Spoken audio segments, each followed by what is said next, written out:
É um dia que historicamente liga Portugal ao Vaticano, o 13 de maio.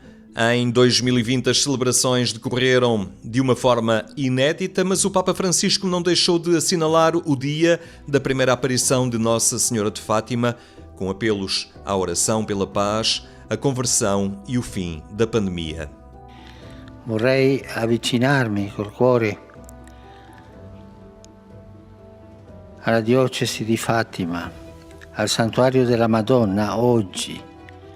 Saluto tutti i pellegrini che stanno pregando lì. Saluto il cardinale vescovo.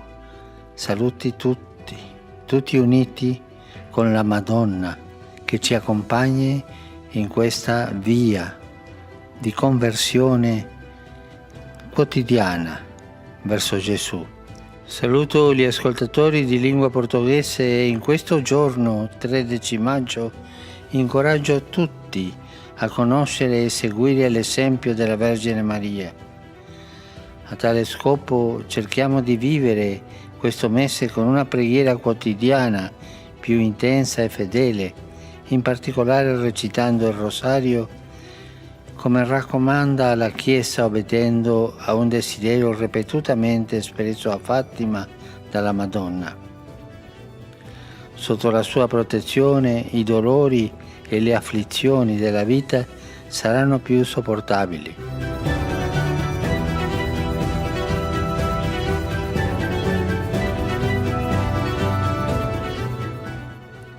E desde o Vaticano, o Papa quis assinalar o Dia Internacional do Enfermeiro, pedindo a valorização da profissão neste momento histórico, marcado pela emergência sanitária mundial provocada pela Covid-19.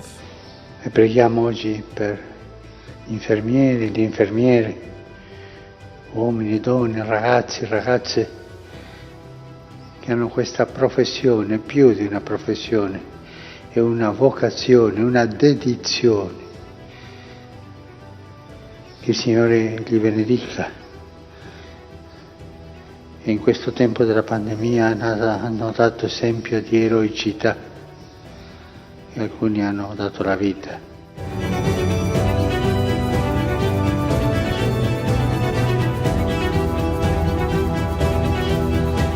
O Papa apelou à unidade da Europa, assinalando os 70 anos da declaração que, a 9 de maio de 1950, lançou as bases do projeto comunitário, ameaçado agora pelas consequências da pandemia de Covid-19.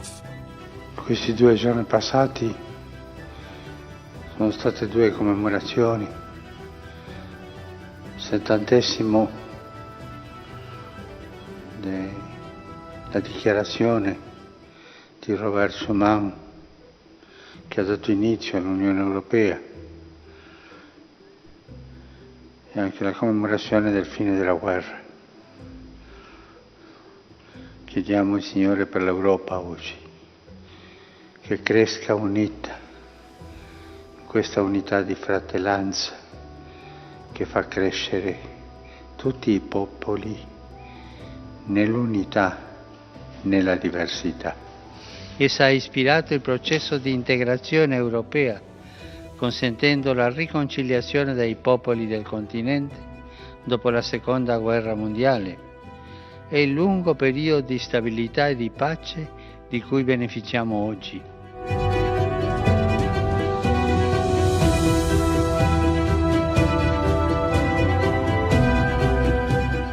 O Alto Comitê para a Fraternidade Humana, nascido após a viagem do Papa a Abu Dhabi, lançou uma proposta aos crentes de todas as religiões: rezar e jejuar juntos, hoje pelo fim da pandemia.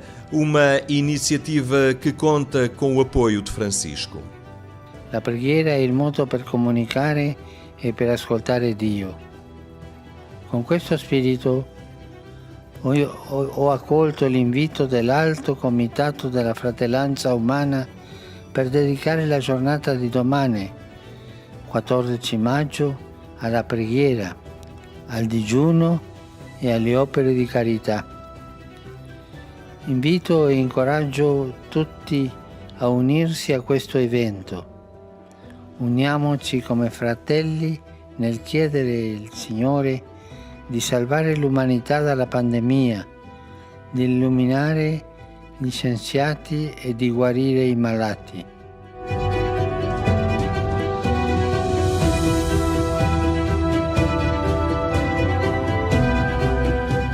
A história de São João Paulo II e de Fátima cruzam-se de muitas maneiras. O Papa polaco que sobreviveu a um atentado no dia 13 de maio de 1981 nasceu há 100 anos. Francisco vai assinalar a data na próxima segunda-feira, numa missa com transmissão online para todo o mundo.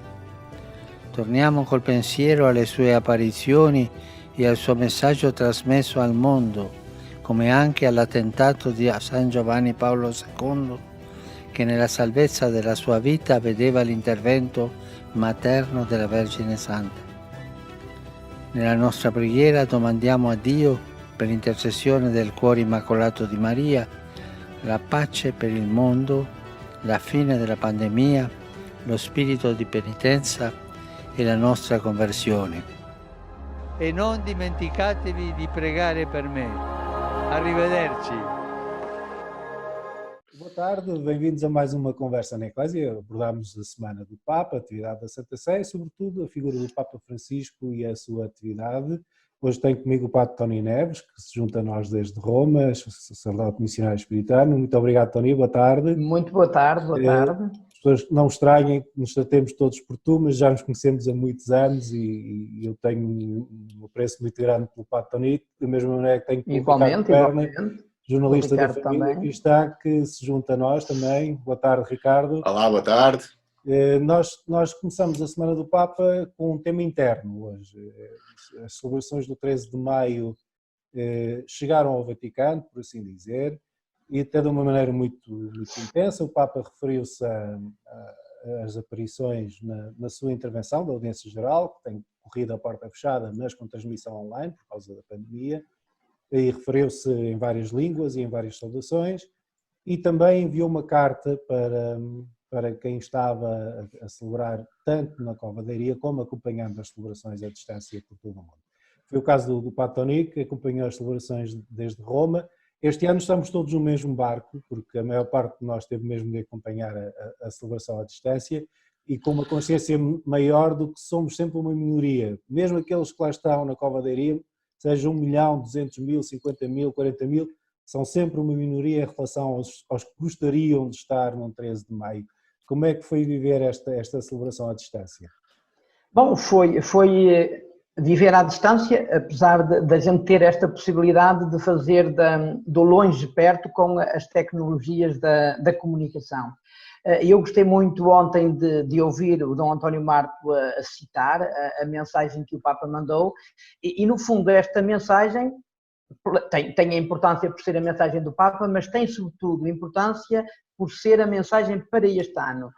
Todos nós acompanhamos o que foi acontecendo nos últimos tempos em torno desta decisão, que o Dom António Marco repetiu diversas vezes ontem e hoje, já tinha repetido em diferentes intervenções, que era uma decisão muito dolorosa, a de fechar fisicamente o santuário, e o Papa Francisco, com a mensagem e depois com a intervenção na audiência da quarta-feira, veio até certo ponto dizer que a decisão do Dom António Marco e da reitoria foi uma decisão acertada, porque primeiro temos que pensar nas pessoas e não podemos esquecer que a Jacinta e o Francisco, que hoje são santos, morreram precisamente por uma pandemia de que Nossa Senhora não os livrou. Como eu estou convencido que Nossa Senhora não ia livrar da pandemia aqueles e aquelas que fossem contagiados indo ao Santuário de Fátima ou indo às igrejas durante todo este período. E eu creio que há muita gente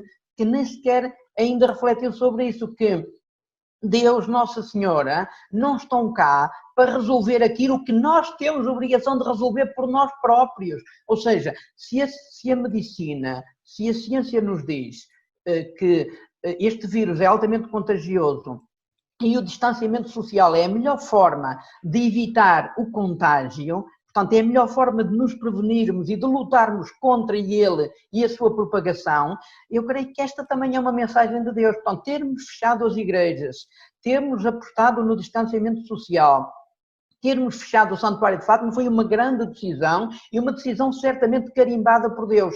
E o Papa, quer na mensagem, quer depois na audiência, veio dizer isso mesmo, está com os peregrinos, com aqueles que gostavam de peregrinar com os pés e só peregrinaram com o coração.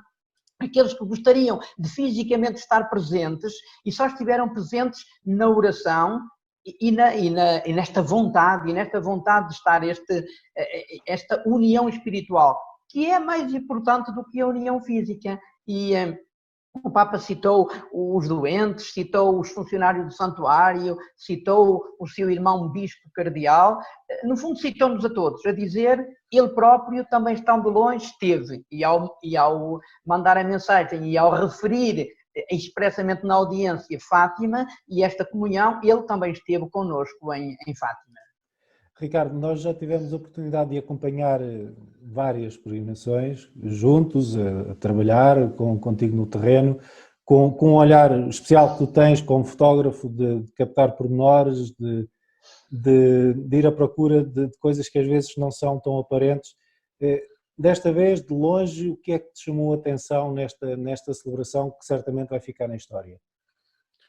Sim, antes de mais isso, foi uma celebração única, esperamos nós para o futuro, no passado certamente, foi uma celebração que teve uma série de circunstâncias que são especiais. E desde logo a questão do Papa, esta questão que o Patroni estava a dizer de se ter feito peregrino. A mensagem que o Papa escreve, e o Papa na audiência geral tem uma primeira referência à Fátima, que é quase uma referência que parece simpática, não necessariamente uma referência direta, porque fala dos peregrinos que cá estão a rezar e tudo mais. No entanto, depois, quando escreve aquela carta autógrafa, como caracterizou o cardeal António Marto, ele fala de pormenores que vão até aos zelosos funcionários do santuário que estão ali a personificar todos os peregrinos. Portanto, percebe-se claramente que ele se informou e que sabe qual é a realidade que está a ser vivida neste dia, neste santuário, com estes peregrinos. E esta mensagem que ele passa é muito no sentido de se tornar um peregrino como todos os outros. E isso é extremamente interessante também neste 13 de maio. Depois, alguns cuidados que houve, desde logo a necessidade de ter a Igreja representada, mas não de ser um grande aparato. Nós poderíamos ter tido todos os bispos lá presentes. E se calhar toda a gente poderia achar normal que eles lá estivessem, mas depois teria um grupo muito grande de gente que estaria. E, portanto, até nisso a Igreja esteve penso que muito bem, porque enviou os representantes das 3 províncias eclesiásticas, portanto, Dom Jorge Ortiga, Dom Manuel Clemente e Dom Francisco Senra Coelho, de Braga, de Lisboa e de Évora. E assim teve toda a Igreja representada. Levou 21 velas na procissão das velas que acompanharam a imagem até ao altar, ontem à noite, no dia 12 à noite, que simbolizavam as dioceses do país. Teve uma série de velas colocadas ao longo do recinto, fazendo um bocado lembrar a imagem da Praça de São Pedro na Via Sacra, que de facto representavam todos os peregrinos, todas as vítimas desta pandemia. E portanto há aqui uma série de pormenores que são muito simbólicos. Depois, o cardeal Marto, que no final das peregrinações aniversárias tem sempre o cuidado de saudar todos os peregrinos de todas as línguas, sem papel, que é uma coisa extraordinária nele. E fê-lo desta vez da mesma maneira, quase com o mesmo entusiasmo que o diz quando tem sempre um grupo que grita quando ouve o seu nome a sua língua a ser falada. Parecia que terminava e dava um tempo para que pudesse ouvir aquele barulho que se ouve normalmente e que se dá a ouvir na casa de cada um daqueles que viu. E, portanto, depois de tudo isto, o comportamento das pessoas. Houve meia dúzia de vozes dissonantes, houve até alguns registros de alguns peregrinos que fizeram, de facto, alguma peregrinação até ao santuário e que ficaram à porta do santuário, mas na esmagadora maioria as pessoas compreenderam, as pessoas aceitaram, as pessoas concordaram com esta decisão do cardeal Marto e com esta decisão da Igreja Portuguesa. O cardeal falava com alguma mágoa no dia anterior, na conferência de imprensa, nos mails, nas comunicações ofensivas que tinha recebido, mas que percebemos pela quantidade de pessoas que partilharam fotos com as velas à janela, quantidade de pessoas que comentam as notícias que foram saindo, e eu vi isso muito na Família Cristã, que foi para onde escrevi, tudo isso, nós estamos a falar de, isso nós sabemos, o Otávio sabe também isso, que as notícias da precisão das velas saem a horas que não são recomendáveis, não é? Quer dizer, estamos a falar de meia-noite, 1 da manhã, às vezes que temos as matérias prontas e as coisas prontas online. E, no entanto, mesmo a essa hora havia logo pessoas a comentar, pessoas a gostar. Portanto, há uma opinião muito grande, houve uma opinião muito grande com este 13 de maio, da mesma forma como havia com os outros. Eu acho que isto foi uma marca muito interessante nesta celebração única. Há uma questão que o 13 de maio traz para cima da mesa habitualmente, o Papa Francisco também falou disso hoje, que é a relação especial que Fátima tem com São João Paulo II. Nós, na próxima segunda-feira, vamos assinalar o 100º aniversário do nascimento de Karol Wojtyła. Padre Tony, como é que esta figura o marcou e como é que a Igreja o pode lembrar passados os 100 anos do seu nascimento? Eu até começaria por dizer um pormenor, são as coisas que acontecem. Eu hoje estive a ver, portanto, estive a seguir a transmissão de Fátima com um confrade meu que é polaco e que trabalhou no Paraguai e em Madrid e aprendeu português em Coimbra e ele fala português e entende. E fica muito contente porque teve um bocadinho de evangelho que foi em polaco, já na recitação do Rosário tinha havido parte de um mistério e de vez em quando as câmaras focavam a bala na coroa de Nossa Senhora, a bala que atingiu São João Paulo II. E estivemos os dois em diversos momentos a conversar sobre isso. E eu dizia-lhe que para mim João Paulo II era um Papa com muita marca, porque eu estava no meu noviciado em Coimbra em 82, quando ele veio. Ainda por cima também foi um dia muito mau, de nevoeiro, de chuva, que depois passámos toda a noite no estádio universitário de Coimbra, porque não havia possibilidade do helicóptero aterrar, só veio no dia seguinte de comboio. Mesmo assim, guardo esse grande momento e essa grande celebração. Depois eu estive com um grupo de Jovens Sem Fronteiras em Paris, em 97, nas Jornadas Mundiais da Juventude. Foi um momento absolutamente extraordinário, mas sobretudo eu fui o comentador oficial para a Rádio Nacional de Angola, quer em Angola, quer em São Tomé, na visita que o Papa fez a estes dois países em 1992, naquele período de paz, que foi assim um período muito curtinho, depois veio a guerra outra vez e complicou. E em todos esses momentos eu fui muito marcado pela presença, pela simpatia e pela força, pelo carisma de São João Paulo II. É para mim um Papa que também percorre uma parte muito significativa da minha vida. Apanhou-me desde que me conheço. Eu já não conheci muito bem o Papa Paulo VI, não me lembro muito dele. O grande Papa da minha juventude, e não só, foi João Paulo II e marcou-me. Ricardo, para nós nascemos já no pontificado praticamente, porque, enfim, a tomada de consciência enquanto pessoas acontece no pontificado de São João Paulo II, que é uma pessoa muito ligada, acabou por ser um Papa muito ligado a Portugal, sobretudo depois do atentado de 1981, muito ligado à dinâmica da pastoral juvenil. Nós que estamos agora neste preparativo para a Jornada Mundial da Juventude 2023, seguramente vamos falar imensas vezes da figura de São João Paulo II. Como é que ele entrou na tua vida e como é que essa presença se mantém até hoje? São João Paulo II entra mais tarde, ou melhor, é uma presença mais inconsciente. É o Papa que percorre a minha juventude e, portanto, uma juventude que ia sendo ligada à figura do Papa, mas não de uma forma tão profunda como foi a do Padre Tony.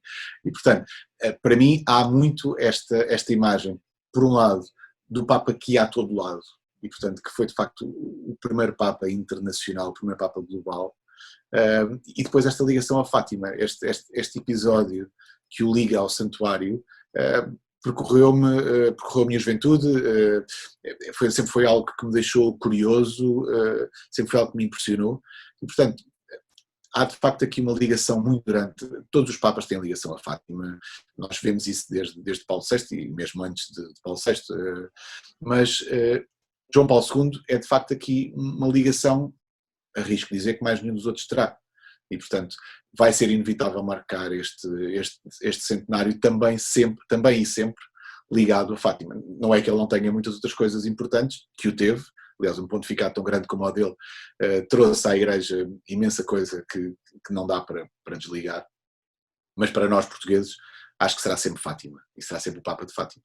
O Papa Francisco anunciou uma celebração especial no 18 de maio de manhã no Vaticano, que tem uma marca importante para nós jornalistas e não só. É o último dia das transmissões em direto das missas matinais.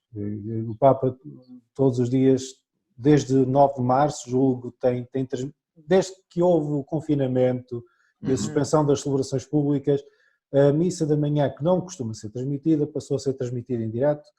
O dia 18 de maio, além do centenário do nascimento de São João Paulo II, Tony, é o dia em que as igrejas de Roma e de toda a Itália começam a abrir. É já um sinal de esperança, até este retomar da normalidade. Obviamente todos nós vamos ter saudades de poder ver a celebração do Papa Francisco em direto e vê-la por completo, até porque para mim jornalista é mais fácil ver a celebração toda e fazer notícia do que só uma seleção da homilia que o Vatican News faz, mas é por um bom motivo, Há já sinais de regresso, do final do confinamento, são fases de reabertura.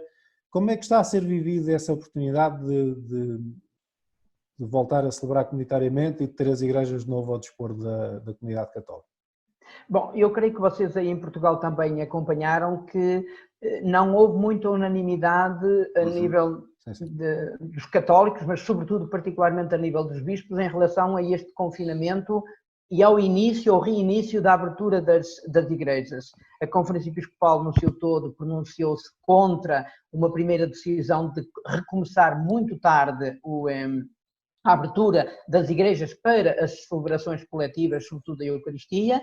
Fizeram depois muitas reuniões, é perceber que aqui em Itália a Conferência Episcopal é uma entidade muito poderosa, e a verdade é que acabaram por tomar uma decisão que antecede todo o resto da Europa. Portanto, no dia 18 vamos ter as igrejas abertas.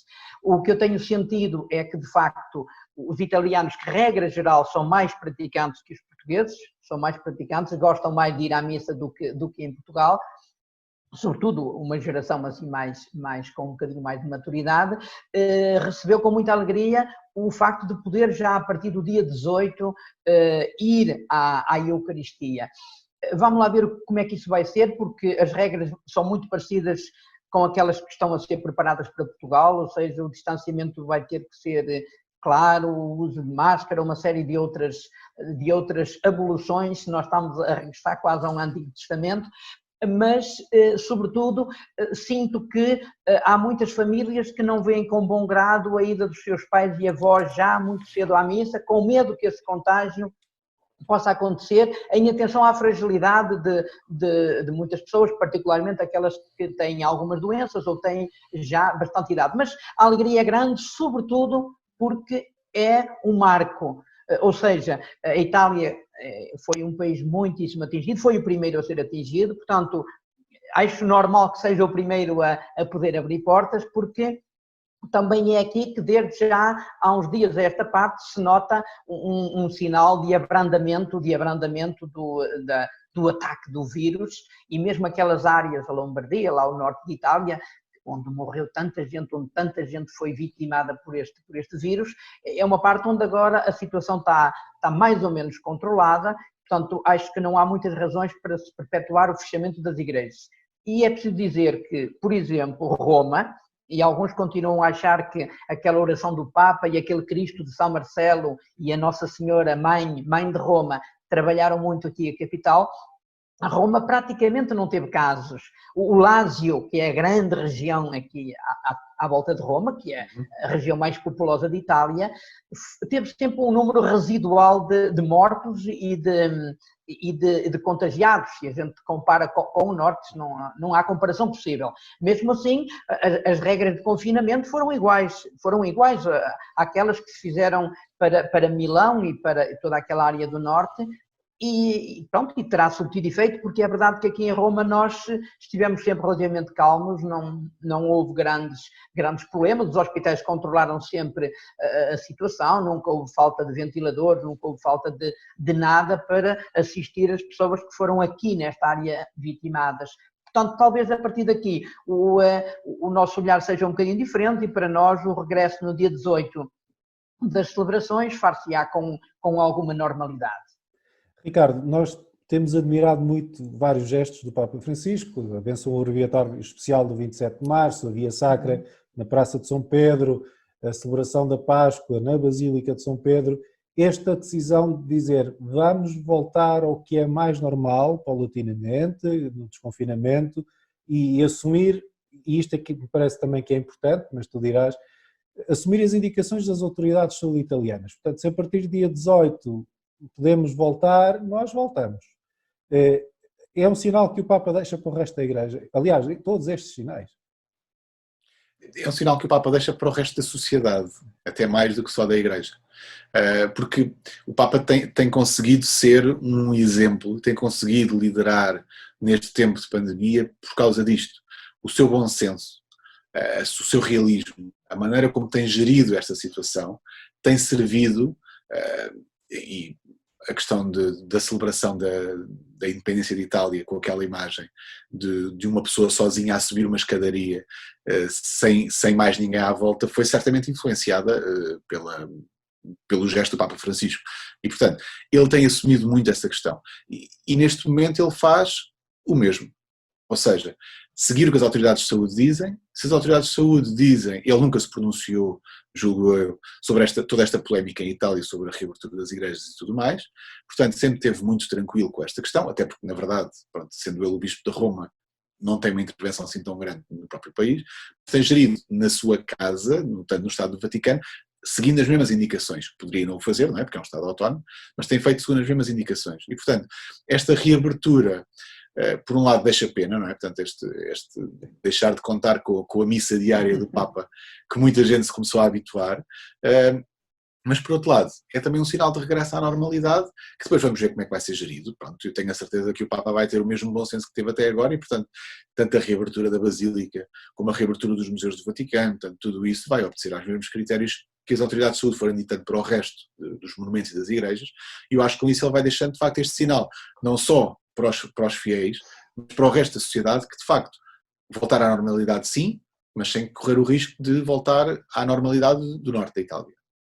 De facto, parece que é essa indicação que nós teremos, e os museus já se estão a preparar para voltar a uma abertura que segue exatamente o calendário italiano.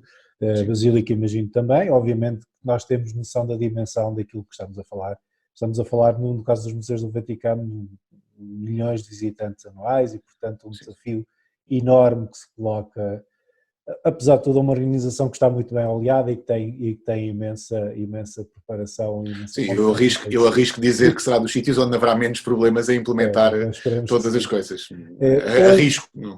Vamos esperar que sim. Hoje vivemos um dia especial, dia 14 de maio, por iniciativa de um alto comitê que tenta manter viva a mensagem que o Papa levou na sua viagem a Abu Dhabi, em fevereiro de 2019, naquela foi a primeira visita de um Papa à Península Arábica, e este Alto Comitê para a Fraternidade Humana hoje convocou um dia de oração, de jejum, de obras de caridade, para pedir a intercessão de Deus pelo fim da pandemia. Tony, de que forma é que uma iniciativa apoiada pelo Papa, mas que surge num núcleo basicamente de eclesiásticos, vou chamar assim para simplificar, católicos e muçulmanos, que entendem que este é o momento em que a humanidade deve estar junta para lá das suas divisões confessionais e deve estar unida na oração, ou seja, dando uma dimensão espiritual a um problema que é também um problema espiritual, não só um problema técnico e operacional e de saúde, de forma é que este dia vai também ficar na história quando um dia tivermos de descrever o que foi a pandemia. Eu acho que este dia é um dia importante. Em fevereiro de 2019, quando em Abu Dhabi o Papa assinou com as autoridades islâmicas, sobretudo ligadas à Universidade do Egito, o documento sobre a fraternidade humana, recordemos-nos que houve muito boa gente dentro da Igreja Católica, mas também no mundo muçulmano, que contestou. Porquê? Porque isto representa uma abertura enorme, não é? O diálogo interreligioso é hoje em dia um desafio enorme, mas para o qual muitos dos nossos católicos não estão ainda preparados porque ou não perceberam o seu alcance, ou então acham que nós temos que continuar a viver orgulhosamente sós nas nossas ideias e dentro das nossas trincheiras. Ora, o Papa Francisco tem derrubado muitos muros, muitas barreiras e tem sobretudo feito do diálogo uma arma poderosíssima, porque o é, também a nível interreligioso. E por isso eu gostei muito do documento da Abu Dhabi sobre a fraternidade humana e fiquei muito contente quando este comitê para a fraternidade humana decidiu lançar este dia, que é de oração, que é de jejum e é de caridade, é das três coisas, que são virtudes, que são islâmicas, são cristãs, são hindus, são transversais à humanidade, porque tocam pontos essenciais da nossa condição humana, não é? E eu gostei muito porque na convocatória que eles fazem, e o Papa imediatamente aderiu, eles falam dos cientistas, portanto é um dia para puxar pelos galões dos cientistas e pedir muito a Deus que ilumine os cientistas, que Deus dê força a todos os pacientes, que dê força a todos aqueles que acompanham e tentam recuperar os pacientes, que acolha os que partem e que console os familiares dos que partem e que muitas vezes, em muitos casos, no contexto desta pandemia, nem sequer podem fazer uma despedida. Isto é muito doloroso. Esse é um dos aspectos que para o futuro vai deixar marcas grandes, o facto de nós não nos despedirmos dos nossos mortos. E então este dia, esta jornada que junta então a oração e junta também esta solidariedade, esta caridade, pede a toda a gente, sem exceção, que dê o seu melhor para que esta fase seja ultrapassada. E é curioso que em nenhum momento se pede um regresso à normalidade, porque todos nos começamos a convencer de que a normalidade antiga não serve para o futuro. Nós queremos qualquer coisa diferente do normal, porque o tal normal foi o que nos trouxe até aqui e que veio a mostrar enormes fragilidades. O cardeal António Marto, no dia 13, dizia de uma forma muito interessante que esta pandemia ajudou-nos a perceber a nossa comum fragilidade, a nossa comum vulnerabilidade, mas ao mesmo tempo também a nossa comum solidariedade e a nossa comum fraternidade. E caímos aí, na fraternidade humana, que temos que cultivar, e vão ser as duas molas. Portanto, a solidariedade e a fraternidade vão ser as duas molas que nos vão projetar para o futuro, mas para um futuro diferente, um futuro melhor. O Papa referiu, e temos que continuar a aceitar esta grande sugestão, de optarmos por um estilo de vida mais simples, mais sóbrio, mais ecológico. Nós temos que resolver o problema das alterações climáticas. Isto agora dá a impressão de que há muita gente que se está a aproveitar da pandemia para esquecer os pactos ecológicos que estavam todos assinados e que, embora alguns grandes chefes deste mundo não os quisessem, mas que estavam a ir para a frente. E agora com a história da pandemia e da crise económica que se lhe alia, há muito boa gente que está a querer pôr uma pedrinha em cima e dizer assim, esta questão de ecologia vamos esquecer por um bocadinho e vamos tentar recuperar outra vez as grandes energias fósseis, as grandes empresas poluentes. O importante é produzir, consumir. Não pode. Aliás, D. António Marto referiu isso. Sim, a lógica exatamente. do produzir, consumir não pode continuar mais. Ricardo, de que forma, encerramos a nossa conversa quase voltando ao início, de que forma é que efetivamente esta mensagem da necessidade de uma força espiritual, de uma recuperação espiritual no pós-pandemia é importante neste dia, juntando as mais diversas sensibilidades religiosas também? Olha, eu acho que este dia é importante porque é mais um marco. Nós, na última conversa que tivemos, falámos que só mais tarde, quando alguém olhasse para trás e pudesse ver tudo o que foi a atuação do Papa Francisco e da Igreja neste tempo, iria perceber. E este é mais um.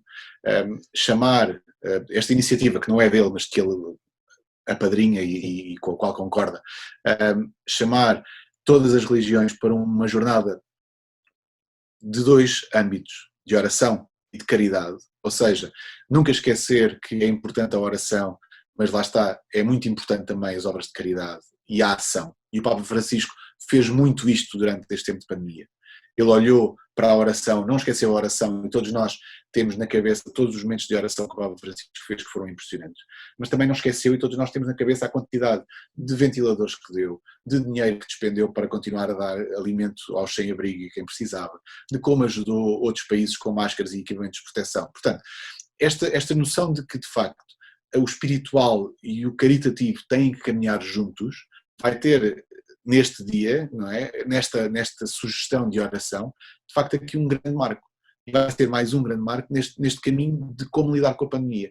O Cardeal Marco de facto dizia isso, não basta produzir para consumir, não basta ter para aparecer, e é muito isso. Há que de facto mudar as coisas, mas mudar as coisas considerando sempre que a vida tem estes dois aspectos que não se podem retirar um do outro. O lado espiritual é importante, mas o lado físico, material, também é importante. E é importante fazermos esta conversão nas duas matérias e não apenas ficarmos presos a um lado mais espiritual, de oração, mas também cingirmos ou dedicarmos também a esta parte mais material. Agradeço muito a vossa companhia nestes minutos, nesta conversa na Eclésia. Nós voltaremos a companhia dos nossos espectadores, dos nossos ouvintes na próxima semana. Muito obrigado, Tony, muito obrigado, Ricardo. Obrigado também pelo convite. Obrigado.